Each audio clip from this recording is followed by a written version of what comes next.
All right, example 9. In this case, this is going to be a mixture of using both the quotient and the product rule to implicitly derive this thing. Why? Because you have an x over y in your first term, you have an x squared and a y squared in your second term, one being over the other. And then, of course, on the right-hand side, you have a product. So, lots of chain rule, lots of product rule, a lot of quotient rule. Let's get started. First thing you need to do is stick some parentheses around all your y stuff. Or all your y's, rather. Just to remind you that you need to use the quotient rule. I mean, the chain rule. Excuse me. So, now let's derive the first term. This is going to require the quotient rule because we have a quotient of two functions here. So, quotient rule says we're going to derive the first, which is 1, leave the second alone. So we have just y, not y prime, because we're leaving the second alone. Subtract, leave the first alone, and then derive the second. So what is the derivative of y in this case? Hopefully you said y prime. You would be right. Okay, so that derives the first thing, almost. We still have to divide by our denominator, squared. Okay, so it's not y prime squared, it's just y squared. So that handles the first thing. Now we need to add on the derivative of the second term here. So, using different colors, this is the top, this is the bottom. So derive the top, so you have 2x. Leave the bottom alone, so then you have y squared here. Then you subtract, and then you leave the top alone, and then you derive the bottom. So deriving the bottom requires the chain rule. You move the 2 down, and then you multiply by the derivative of the inside.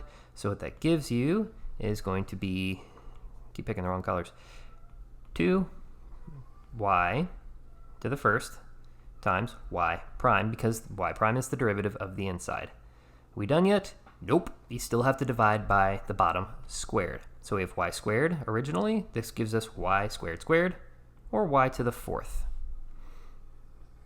Okay. Now the right-hand side. How do we derive that? That's going to require the product rule. So we're going to derive this one first, leave the second alone, add on when we leave the first alone, and derive the second. So deriving the first, that gives us 1. Leave the second alone. Then we add on when we leave the first alone, and then derive the second. Pretty straightforward. All right, so we've implicitly derived everything. Now the idea is to get our y prime stuff by itself.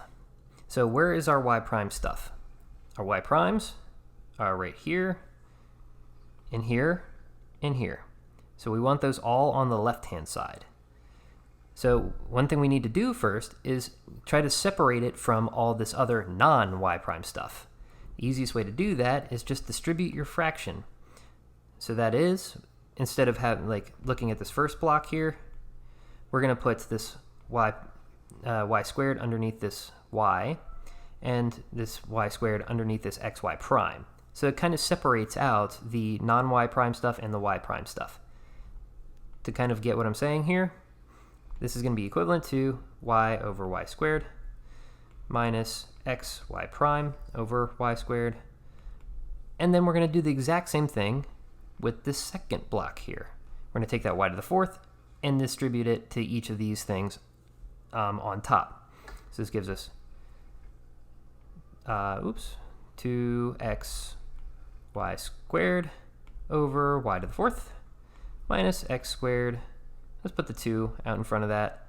Y times y prime all over y to the fourth. And then the right-hand side is y plus xy prime.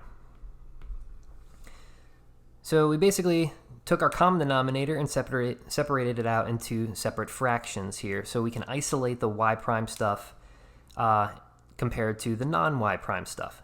So our y prime stuff lives here and here. We want that to stay on the left-hand side. We're going to also move this thing over to the left-hand side, so we're going to subtract that over right now. So we have xy prime, subtract that from both sides, get rid of this bubble. Xy prime, subtract that from both sides, and while we're at it, why don't we subtract over some of our non-y prime stuff as well. So we have 2xy y squared over y to the fourth Yes, we'll simplify these later and subtract those from both sides.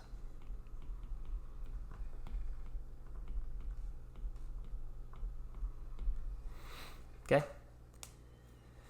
So then these guys cancel, these cancel, and then rewriting. So yes, this looks a little disorganized, but that'll happen. So you have x y prime over y squared minus 2x squared y prime over y to the fourth.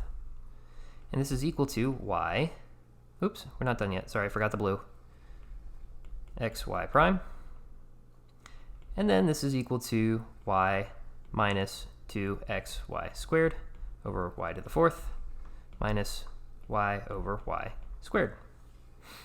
So all of our y prime stuff is on the left-hand side. All of our non-y prime stuff is on the right-hand side. So what can we do now? Since we just have a difference of terms here, and we have y prime in each of these, we're going to factor out that y prime. Okay, so that's what we're going to do here. We're going to have y prime times this entire box. So we have minus x over y squared minus 2x squared over y to the fourth minus x all inside this purple box. And then on the right-hand side, we have the exact same thing.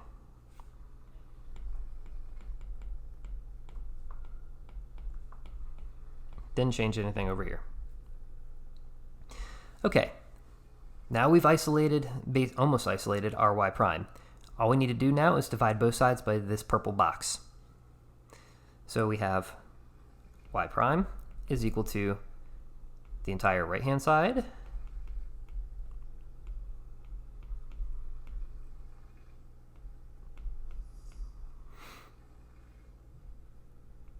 put this in a box itself, divided by the entire box that we had on the left-hand side. So we have what?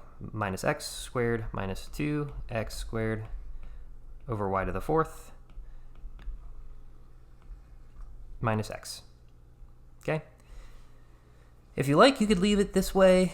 The simplification process would require a lot of finding common denominators and all kinds of other fun stuff, but technically speaking, you could stop right there.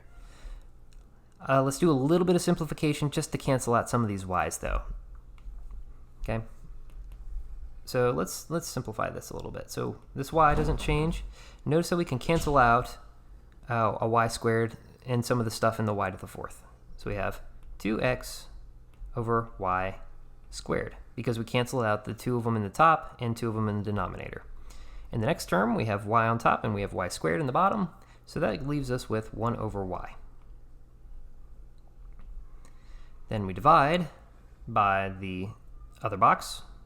Nothing really changes about this first term because there's nothing to cancel. Nothing changes about the second term because there's nothing to cancel there as well. And then same thing with the third term. Nothing to cancel. So you could leave it this way. This is a little bit neater than the line before it, but the line before it is perfectly correct, as is this line. And if you wanted to really simplify this thing, you'd have to find common denominators in the top and bottom, and that's just a living nightmare. So I would suggest you just stop right here.